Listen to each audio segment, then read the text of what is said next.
Oh, I couldn't explain it. Google can though.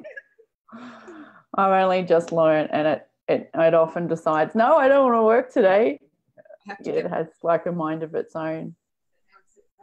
Anyway, all right, we're on. Guys, I am interviewing today a friend of mine. She's also my current coach with my body, and she's somebody that I met through I didn't actually meet you through our studies. I was actually thinking the other day, how did I meet you? And I met you because I ran into your husband and he had your business shirt on in a fruit shop. Remember? Yep. Over in Croydon, Melbourne? Yep. And he said, yes, I work primal movement, blah. You should speak to my wife. You probably already know her. I went, oh, yeah, Tanya Carroll, yes, I know her. Yeah, and then you were in the car. Anyway, and it's been back and forward and following each other online ever since. And Tanya doesn't even really know, guys, why I'm interviewing her today.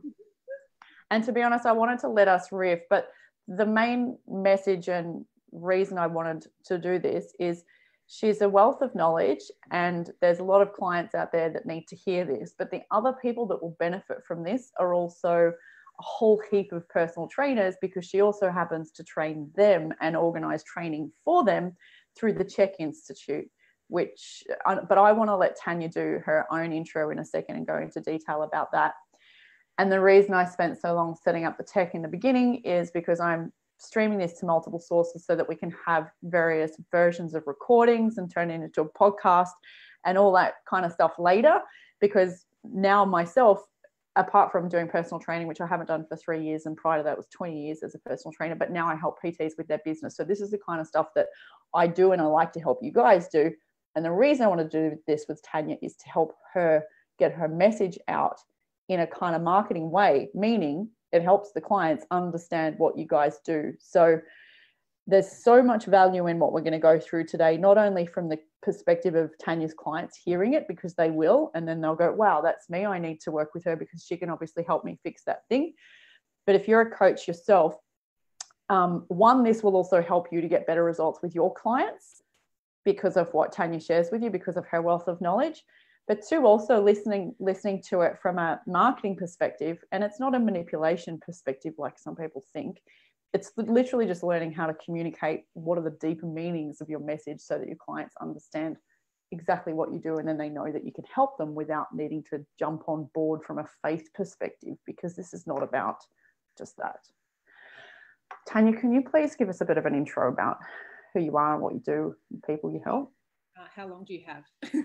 I know it's weird, isn't it? It's the short story or the like really short story. Take away as long as you like. And I'm apologising for my dog in advance because he's a little bit anxious at the moment, and if I let him down, he's going to attack the washing that's hanging behind me, so I can't let him down. It's Zoom calls these days. Everybody always has. There's always a dog in the background or 6 kids or something. That's a possibility as well. So I'll start at the beginning of my career as a Chek practitioner and a personal trainer. That started 15 or so years ago. I have been a member of gyms for since I was 16 years old, and trained and played sport, and didn't think I was ever very good at sport, and didn't think I ever had the confidence. I liked the idea of being a personal trainer, but didn't think I had the confidence to be able to. That's me. I just sent the recording to you in message. So if you want to share that onto your page now, we will get more people jump on here live. But you absolutely don't have to, because I was just really rude and I interrupted you. That's okay, and I should have had that on silent. Long story short, my first husband passed away 16 and a half years ago. And after that happened, I kind of was interested in helping people from the perspective of not the medical side of things. Not that the medical side of things is bad, but I could see a gap in his care from a preventative perspective. So it was either very extreme in medical and you have to go down the cancer treatment path, or you complete the opposite end and you're considered very, very alternative. And there was kind of no middle ground. So personal training was something that interested me in that way. And then one of my good friends actually said, you would make a good personal trainer. So that gave me the confidence to jump into it. And that was only 3 months after he had passed away that I signed up for my personal training course. So did that. But then got very involved very quickly with Fitness First in Collins Street. And that gym at the time was very lucky in that they had lots of Chek practitioners, and it was very just considered that that's what you would do. Like, it wasn't, you were kind of not normal if you didn't go down the Chek path of education. And that's because Donald Carr, who was one of my mentors, was the education officer, or the head of education for Fitness First. So I did that, did my first Chek course in my first year. I did my second Chek course, which was holistic lifestyle coaching, in my first year as well. And then proceeded to have a baby. And get married and change businesses and do a lot of different things. So, 15 years later, I'm now in practice with my husband, my second husband, because my first husband, like I said, passed away. But second husband, we've got 6 kids between us, and he decided to be a chiropractor. So I studied that whilst we owned a gym, whilst we were juggling most of the kids at home. And so we're in practice together, which marries perfectly with what I do as a Chek practitioner. So he does the chiropractic side of things, and I do the corrective exercise side of things, as well as the holistic lifestyle coaching. And if people are watching this and thinking, can you give us a summary of who are the kind of people that you help? And we'll go into examples of what you actually do with them later, but what would you say, what does a Chek practitioner mean, and who are some of the people that you actually help, as a basic example? Lots of the problems that you help them with, for example. Lots of women. Because I know it encapsulates everything. Women with core issues is probably my main-ish market. So people with diastasis recti, or who have had injuries as a result of birth. And an injury can be anything from a cesarean scar to a tear. People who have recovered but don't quite feel the same after having kids. People with spinal injuries is a big one. So obviously, but as a Chek practitioner, we look holistically at the whole body, and that's physical as well as metaphysical. And a lot of metaphysical problems, so emotional issues, can manifest themselves in the lower back. So people who have had spinal surgeries, spinal disc pathologies, long-term degeneration, scoliosis, those sorts of people. People who have trained, who might have gotten results, but not long-term results, because they haven't actually addressed the issue which is causing the physical problem in the first place. So they kind of hear about me through the grapevine, is normally where I get referrals from, and go, okay, I need to think about this a little bit. Not think about it, I need to inquire about this a little bit more differently, because the normal path hasn't suited me up until now. I've got results, but I haven't got the results that I really wanted long-term. Which is to get better, I guess, isn't it? Or what are you finding that people come in and they say this didn't work and I want to get results long term? Is that what they say? I want to feel better. And that, like, sometimes the physical results, you might get physical results, but that doesn't change who you are on the inside. And really, it's changing how you feel on the inside and how you respond to the world around you. So changing your internal environment versus your external environment. And very much so, mostly our physical environment is the external, and the internal is the deeper seated things like, do I have a gut issue? Do I have, am I breathing right or not breathing right? And oftentimes they don't know that they're not breathing right, so they don't actually verbalize that, but they're anxious, which is a byproduct of not breathing right. So if your breathing pattern is inverted, you're affected in much more ways than just, so it increases your anxiety if your breathing pattern's inverted and you don't have the diaphragm moving the way it should. That's what I was going to ask, is I'm going to pretend now to be the layperson and say, what's inverted breathing? So an inverted breathing pattern means... Because to me, I'm picturing myself standing on my head while I breathe, or trying to breathe underwater. Yeah. That's what I picture. It is kind of like that.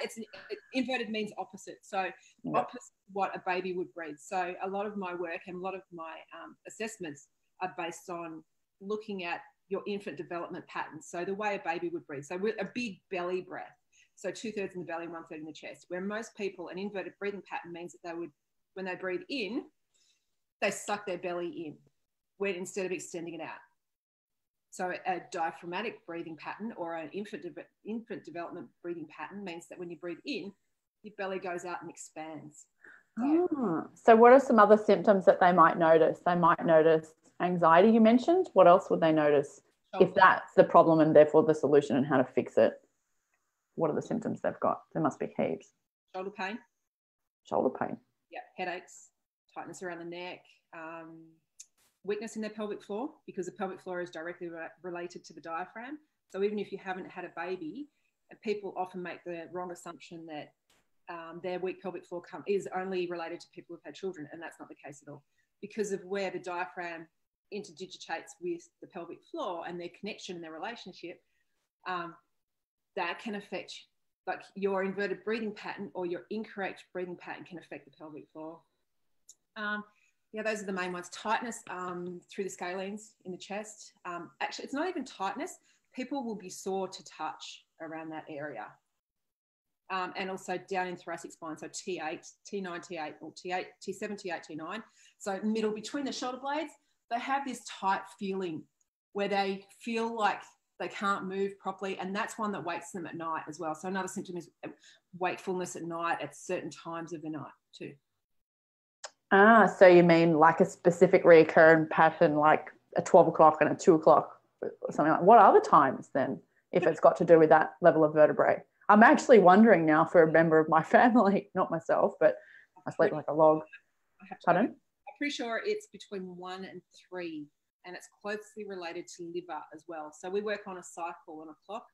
So it might be the organ before, it could be the organ after. So I'm pretty sure it's between 1 and 3 for lungs. And it also comes back to emotional issues as well, because that lung area is the heart chakra. So if you've been holding on to something, an emotion, and it doesn't have to be a negative emotion, it could be a positive emotion as well. So most people will think that when I say you're holding on to an emotion in that area and it affects that particular organ, it's a negative thing, but that's not necessarily the case either. So if you're holding on to an emotion that's a really joyful emotion and you can't express that emotion, that can be have a negative impact on those lungs as well, in that heart chakra. When you said and it can't be expressed, do you mean that made me think of people, you know, when we're younger being told to be quiet, you know, we don't want to sound funny, look funny, be funny, stand out of the crowd, that kind of stuff. How would it display itself that they weren't able to express themselves? Yeah, well, that old saying, like I just said, was kids should be seen and not heard. So not being able to express themselves, not being able to give an opinion. So oftentimes, especially in the 70s and the 80s, children were told that, or we were taught that, assumed that our opinion wasn't important, so it was suppressed, but not being listened to as well. So if you're trying to talk and you're trying to get your message across, and I've got a couple of clients who've got this at the moment, who even now as adults, they try and have a sit-down conversation with their parents to express how they felt about their childhood, not necessarily in a negative or blaming sort of way, but just to be heard by a parent. And that's a very strong feeling. So the two most influential people in your life are your mother and father, or mother and mother, or father and father, depending on what family dynamic you grew up in. But if you're not heard by one of those parents, or you feel like you're not heard in a way that is communicated back to you, then that can be a suppressed emotion as well. Wow. What other things could be suppressed emotions that are displaying physiologically in the body, in other words, as a tightness or pain or injury? One of the most common ones is anger, and that's held mostly in the liver. So fatty liver disease is a very common thing that people are being diagnosed with at the moment. Of course, that can be an expression of not being able to detoxify your body as well. Anger. Insecurity is another one that manifests itself in pelvic floor issues. So safety and security. So when we talk about the energetic fields around the body, you've got chakras that come from below to up above. And just to keep it basic, below your pelvic area is your root chakra. Your root chakra contains your safety and security traits. And if as a child you didn't feel safe or secure, if you moved house a lot, or if you lost, like my children who lost a parent. So my second child was 6 going on 7 when he lost that parent. And that first 7 years of your life is very significant, or the most significant, because that pattern that you learn in those 7 years replicates itself over 7 years throughout your life. So if you lost a parent, or if you moved a lot, or if you lost friends. So again, another client of mine unexplainably lost, like, best friend moved away, and or parents pulled them out of school without telling the other children in the school why they were leaving. So then they go, okay, was that something I did? And I know this is a common thing with parents or children of parents who have divorced, that they will take blame. If things weren't explained to them on a level that they could understand, they will go, okay, what did I do to cause mum and dad to fight? Or what can I do to try and bring them back together again? So that's very much a root chakra issue, and that can manifest in pelvic floor, hip problems, and when we talk on an organ level, that area is reproduction. So people who sometimes find it hard to reproduce or find it hard to fall pregnant, that can be one of the symptoms of a problem in the root chakra. My goodness, already I'm finding this like therapy. Guys, if you're listening to the recording, and I can't actually see if there's questions on Facebook Live, I'll have to come back and we can both answer those later, or Tanya can answer those later, but please yell out or give us a thumbs up or write back to the email address that's near here and tell us if this has been therapeutic for you, because it already has for me. It's already shining light on a lot of things. So I want you to know that even if you've got some of these symptoms or these things are presenting for you, it doesn't actually mean that anything's wrong, right, Tanya? Please reassure me that it doesn't, because it's actually part of the human experience, right? And that's right. And that's why, as a Chek practitioner, our questionnaires, which you will have seen and done, are very thorough. And we ask often the same question over time, like a couple of times over in the questionnaires, so that we ask it in a different way so that it reinforces or it puts up a red flag. So if I've seen the question asked in one area and then I get a different answer to the same or similar question in a different area, that's a red flag for me to go, okay, I need to question one or two of those areas. Either the person's not aware of their symptoms and that's why they've answered it that way in one area, or there's something just not right about that. So the questionnaires and the assessments are completely thorough, and what I'm saying might be applicable to some people, but then it might mean different things to another person as well. So it's like putting this big jigsaw puzzle together. I get all of the information from questionnaires and then from the physical, and then from the first couple of weeks of training as well, and then feedback about the way that person feels. And I put those pieces of the puzzle together to try and put a picture together of that person and how I'm going to help them move forward.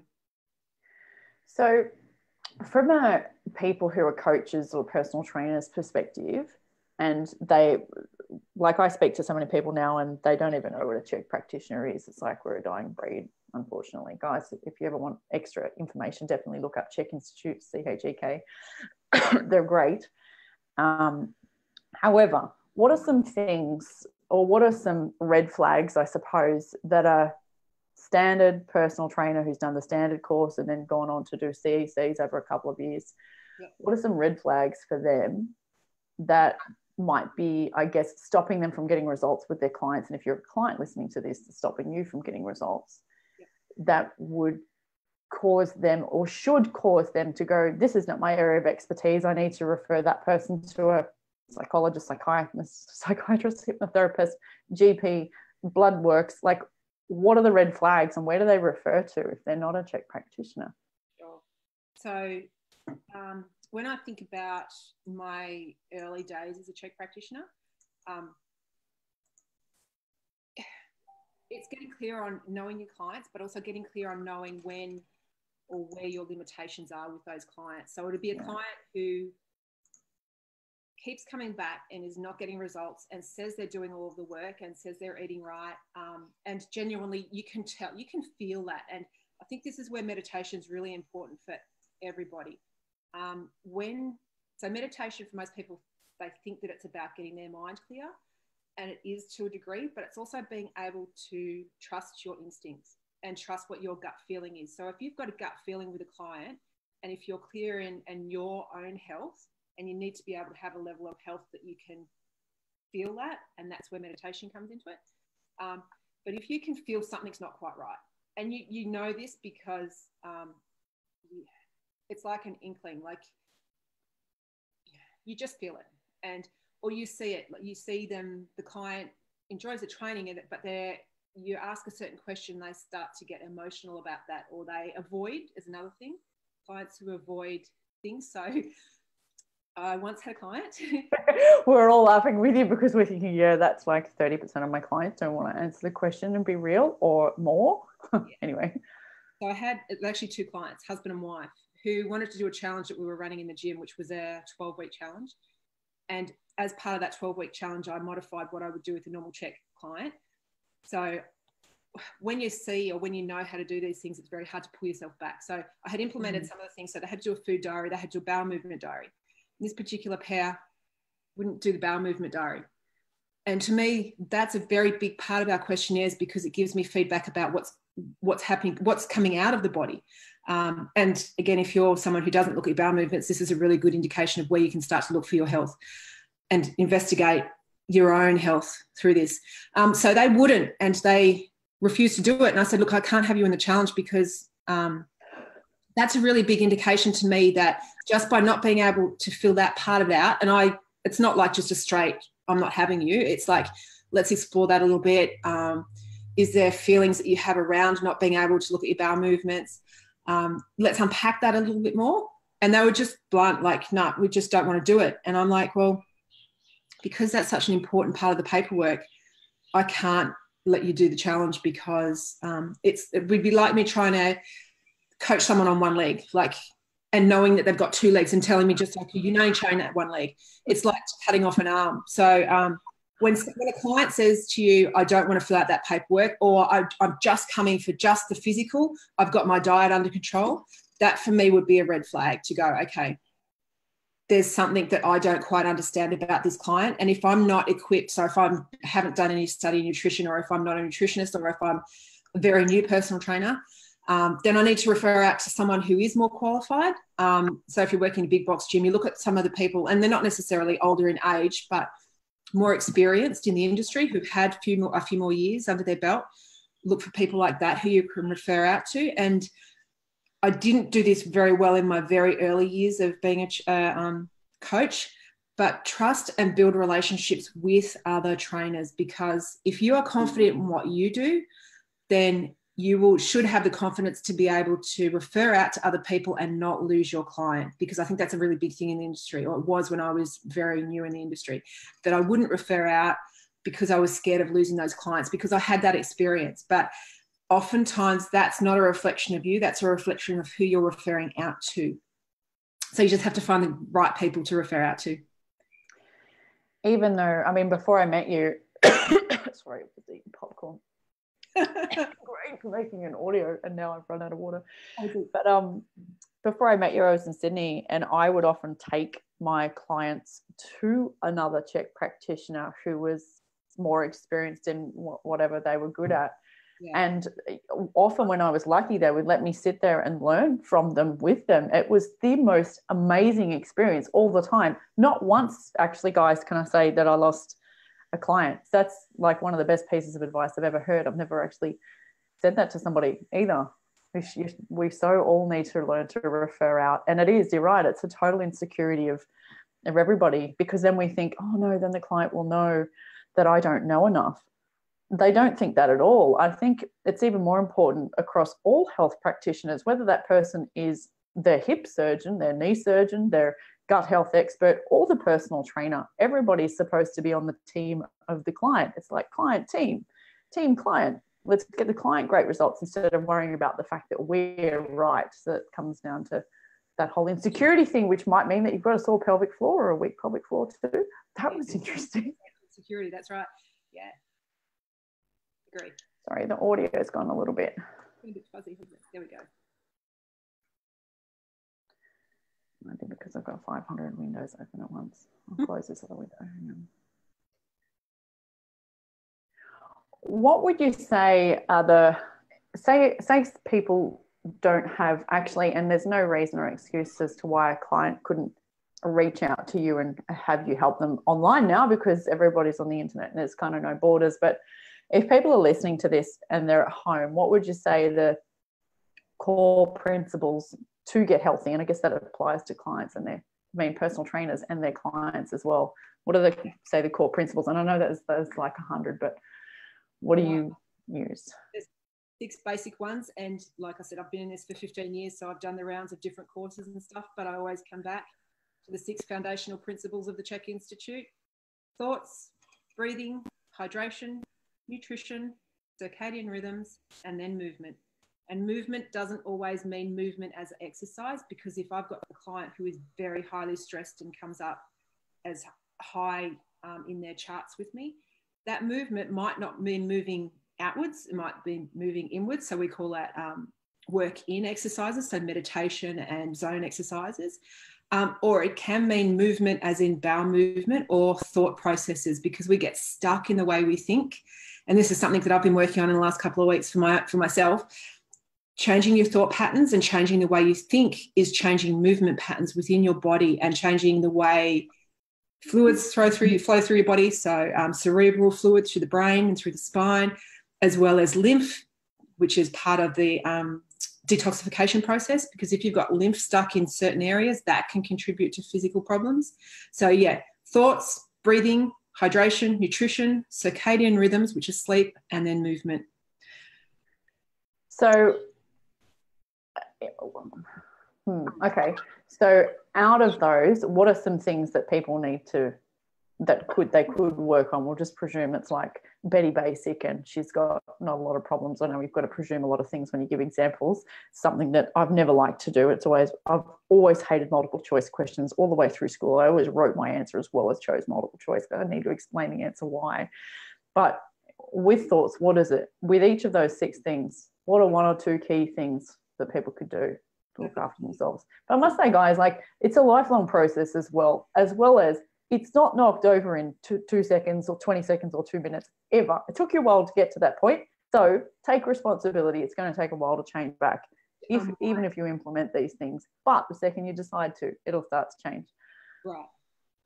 So thoughts, and it's easy to say change the way you think and change what you say to yourself in your mind, but it's much harder to put that in practice, particularly if you've got lots of negative thoughts that come through your mind. So if you're doubting of yourself, I think the best advice I can give around thoughts is to just be aware.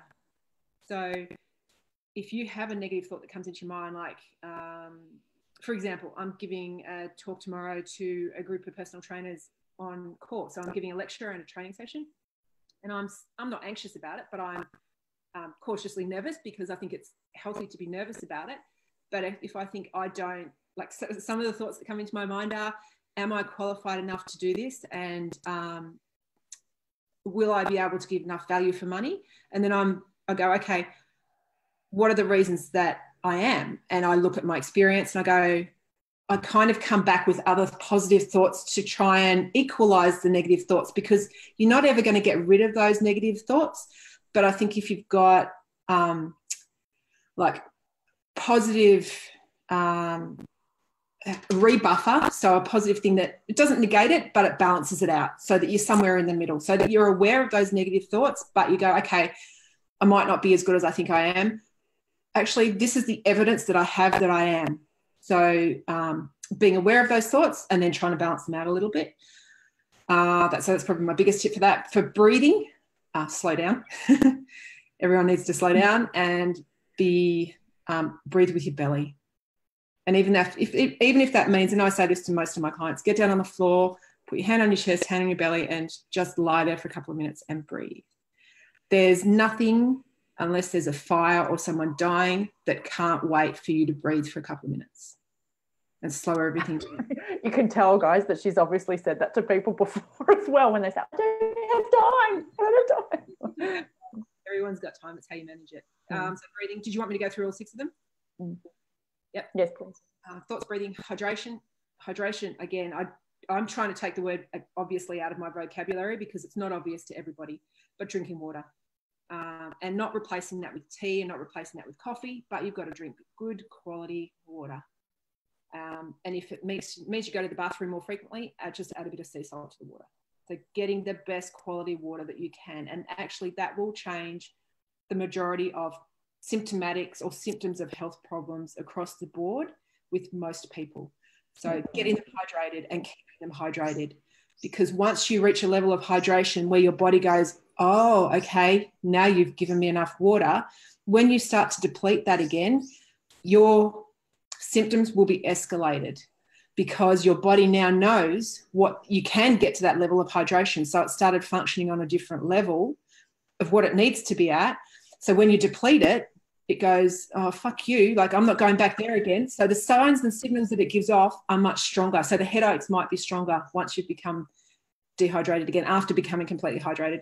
And it takes longer to get back to that hydration point as well, I have found.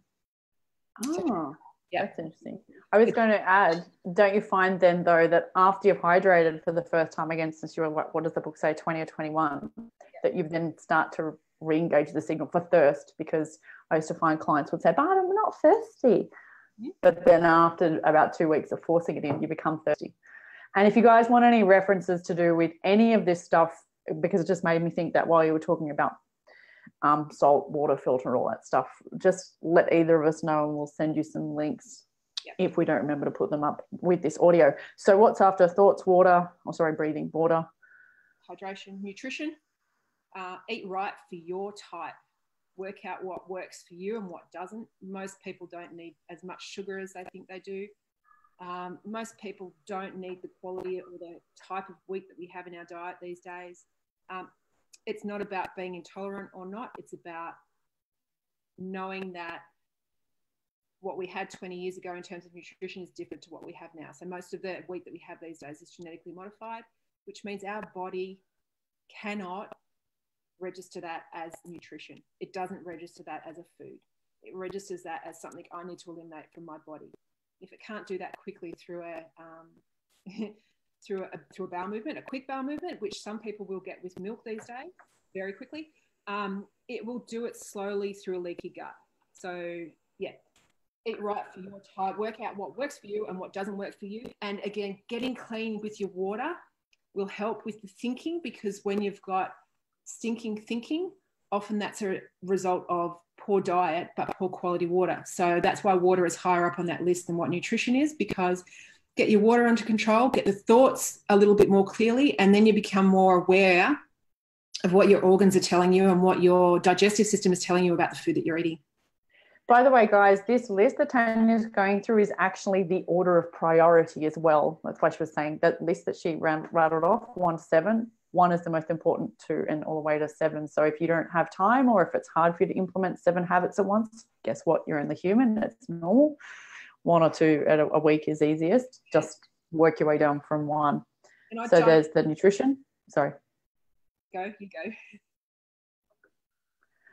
No, I was just going to say, so there's the nutrition, and then? So thoughts, hydration, nutrition, circadian rhythms. Have I missed one? Thoughts, breathing, hydration, nutrition, circadian rhythms. So sleep. Your sleep hygiene is the word that we're using a lot these days. Sleep hygiene. That makes me think, is your bed clean? Yeah, or is your sleeping pattern or your sleeping routine clean? So 2 things there. Are you wakeful at night? Are you needing to get up to go to the bathroom at night? Are you waking up refreshed, or are you waking up feeling like you haven't slept at all? Are you oversleeping in the morning or feeling like you need more sleep in the afternoon? Lots of different stuff with that. But the best tip for sleep is keep a routine, keep a same pattern. So this is the thing that I've been telling people in isolation clients. If you normally get up at 6 o'clock in the morning and you normally go to bed at 10 o'clock at night, which is ideal, getting up when the sun rises and going to bed 2 hours after the sun has set is perfect. Oftentimes that's not possible. But if you can keep the same times that you get up and go to sleep, your body will respond better than if you start suddenly sleeping in on the weekends or sleeping until 9 o'clock in isolation and then trying to get up, because it throws your circadian pattern out. And that circadian pattern is very important for 3 main parts of the oscillators of the body. So oscillators are things in the body that have an electronic pulse that should pump and work together: the brain, the heart, the digestive system. So if your circadian rhythms are out, it puts the oscillators in your body out. So the rhythm of the way the digestive system works, the rhythm of your heart, the rhythm of the way your electrical pulses in your brain function. So going to bed later, you might find that your digestion is slightly off. So you might not have your bowel movement when you normally would have your bowel movement, which then again kind of backs up the nutrition or the digestive processes in your body. So you're feeling kind of sluggish and slow. It might not be what you've eaten. It might be because you've had a few late nights in a row. So keeping the patterns is my biggest tip for sleep. And then we've got movement. So like I said before, moving thoughts, moving ideas, being open to thinking the way other people think, being open to other people's opinions and ideas. You don't necessarily have to agree with them. That keeps movement of the brain and movement of your thoughts. But then the obvious one is movement of your body as well. So you can have all of this top 5, and then you can afford not to have movement for a certain amount of time, but then you still need to have movement. So you should have all of those within a healthy body, within a healthy lifestyle. Amazing. And obviously, because then you actually feel like living. Like, I know, like, if someone's like really down, they feel like, well, like, why would I even bother? You know, I might as well have the wine because you only live once. Like, there's all these things. And then yet, as you've mentioned to me before, they say that they want to change, but they don't. Yeah. And so then they have this comfort level or the habits and whatever in between. So what do you think are some of the precursors or the ways that they can get over it to make the change? Mm-hmm. Address why they're medicating in the first place. So why do you need the wine? Like, what is it that you can't? Like, at the moment, there's a lot of people drinking more than they normally would. What is it about the situation that you're not coping with that you think you need to drink the wine? Is it purely relaxation? Like, you need to unwind or need to be able to unwind? And why do you need the wine to unwind? Like, why are you so wound up that you can't unwind yourself? Medication. Go back to the question again, Kate. I've forgotten what the question was. That's all right. It was very long-winded. So people will say that they have all these reasons that they can't change to make the change to get the result that they want. Mm-hmm. Yet in the second breath, they will whinge about having the thing and saying, I want to make that different. But it turns out they don't really want to because they'd actually prefer to stay the same. Right. I don't know. I guess it's just kind of open forum. Let's discuss that. Why do you think that is, and what can they do? I mean, aside from us kicking them up the butt, that's my method. But they've also, I guess, from a trainer's perspective, people have got to want it more than you've got to want it for them, which is hard for us to come to terms with sometimes, I think. I've always wanted it more than every single one of my clients wanted it. I've wanted it more for them. And then they don't want it or whatever, and just let them go. We need to take our ego out of it. It's not about us. It's about their journey. And we are, as a trainer, as a coach, I'm just the person who's delivering the message. Like, this is not my messages. It's what I have learned and it's what I've studied. But I didn't invent it. So I am giving them the tools. And this is part of my philosophy is I give people the tools to be able to heal themselves. I don't do the healing for them because I can't do that work. I see them for maybe an hour, maybe 2 hours a week. So the time that they spend not with me is more important to me than the time that they spend with me. And oftentimes people who say they want something but don't ever take the action to do that thing, or they take little steps towards it. So they might come and see you and they say they want to get fit, but they're still going to Hungry Jack's or McDonald's after the training session. What is it really their goal, or is it something that somebody else has said to them? So is it a partner saying, I think you need to lose weight, that's driving them? Because generally speaking, they won't get the results that they think they want because it's not their goal. It's somebody else's, or it's a negative connotation around that goal. And what is their goal? Like, what is their one dream? What's their purpose in life? And I think everybody really wants to know what their purpose in life is. And oftentimes we kind of think we know, but then we get very comfortable. So even in a position where someone wants to lose weight and they're very, very unhealthy, and I see them not making the changes, oftentimes it's because the comfort of staying in what I see as being really uncomfortable is still more comfortable for them than the thought of having to change certain things in their life, because it's the unknown, and because it's more uncomfortable to try and step out of what they know is their comfort zone. Does that make sense? Yeah, it does totally make sense. I'm just like in awe and wonder at your ability to empathize with that, because I'm like, I purposely make myself uncomfortable. So I have no concept of what it actually, that's so not true. I'm sure I can have some kind of concept of what it feels like to try to stay comfortable with things. I'm just so good at, it's like I automatically, on purpose, subconsciously sabotage everything that's going on all the time on purpose to feel uncomfortable, which is also a different kind of random getting off addiction behavior, isn't it? Correct. Yes, it is. Because the things that you think are making you uncomfortable are not necessarily making you uncomfortable. They are your comfort zone. So the sabotage is where you feel safe, because then you don't have to take that next step to go further. Yeah. The next step of commitment to anything. Yeah. Even my keyboard. Commitment to yourself. Commitment to yourself, and commitment to really uncovering why I'm here. Why am I doing this? Like, what's the purpose of this? It's like, because those are hard questions for most people to answer, because most of the time we have to unpack a lot of programming that we've had from parents, teachers, mentors around us. Like, to question, for example, for me, questioning religion, in the last couple of weeks, I've had an experience where a family member has emotionally said to me, I've been watching you and I don't agree with what you're doing, and we're very worried about you. And there's a few other family members who are very worried about you. And I thought I was evolved enough to not let that not hurt me, but to not let that affect me, when that's wrong. Like, it has affected me. So I have to question, gosh, am I really right going down this path that I'm going down, right? Or are they, what are they saying? Like, is what they're saying right? Am I going to lose my family because of the decisions I'm making? And like, those are really hard questions for people. You're shaking your head so nuts. I'm really excited for you, because I just know from my own past and putting myself out there. I made a video once. I think I got a few reactions only from those really close enough to me to say something about, just be careful what you're doing. 1, you look crazy. 2, no one freaking cares. Stop that stuff. You'll never get another job again. I haven't been employed since I was 19, so that's bloody irrelevant anyway. But can I say, over 5 years later, actually it might be closer to 8 years since that happened, and it happens with every single client starts making videos that actually really connect with people.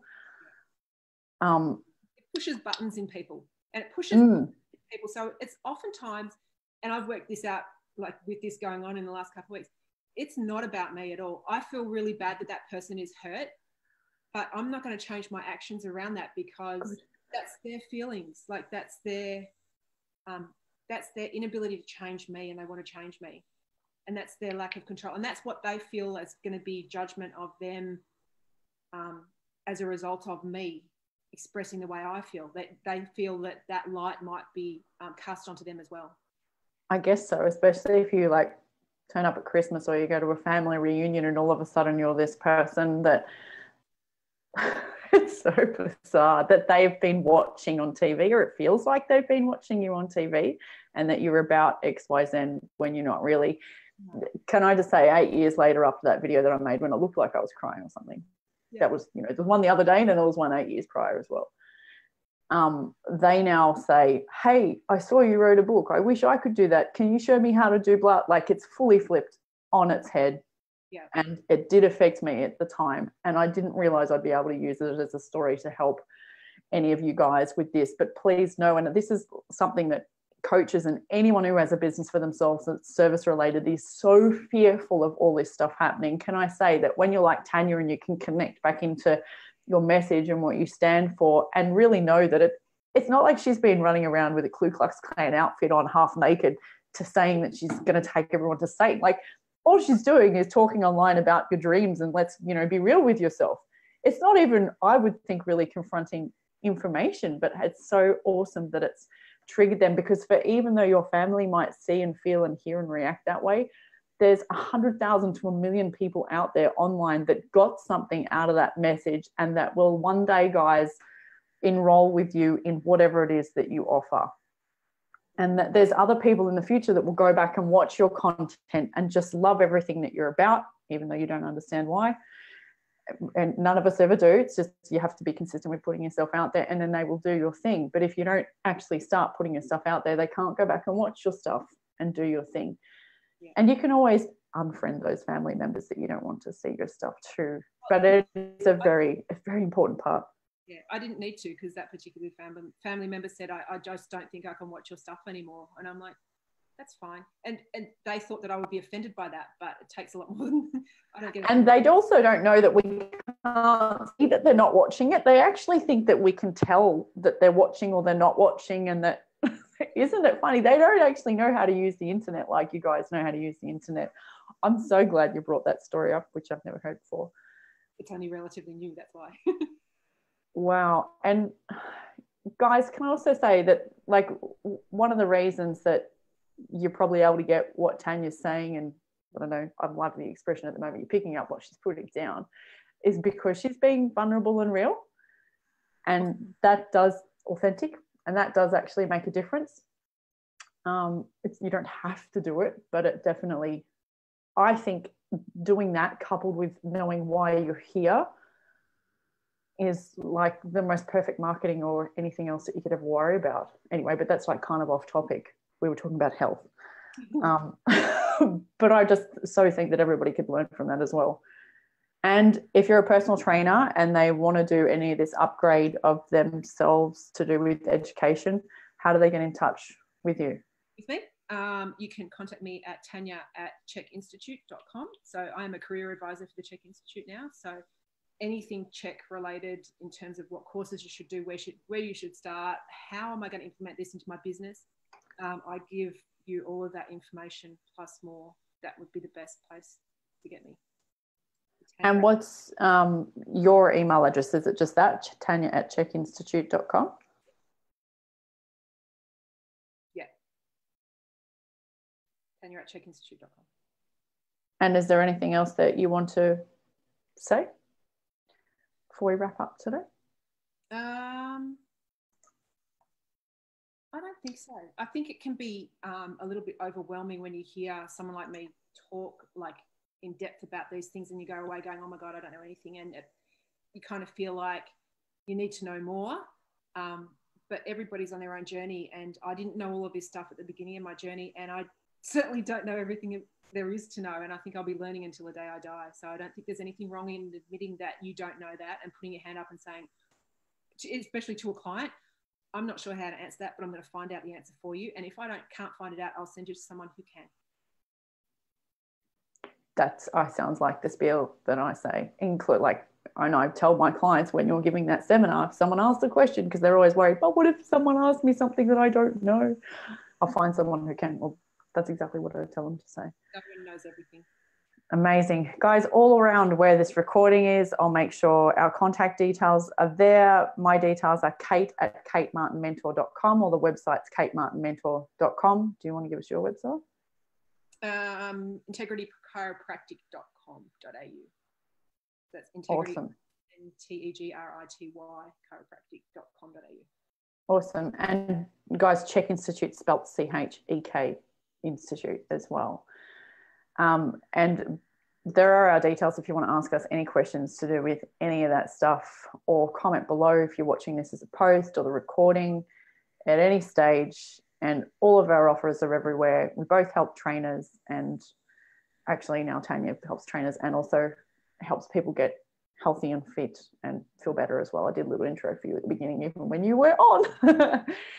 Thank you so much for your time. You're welcome.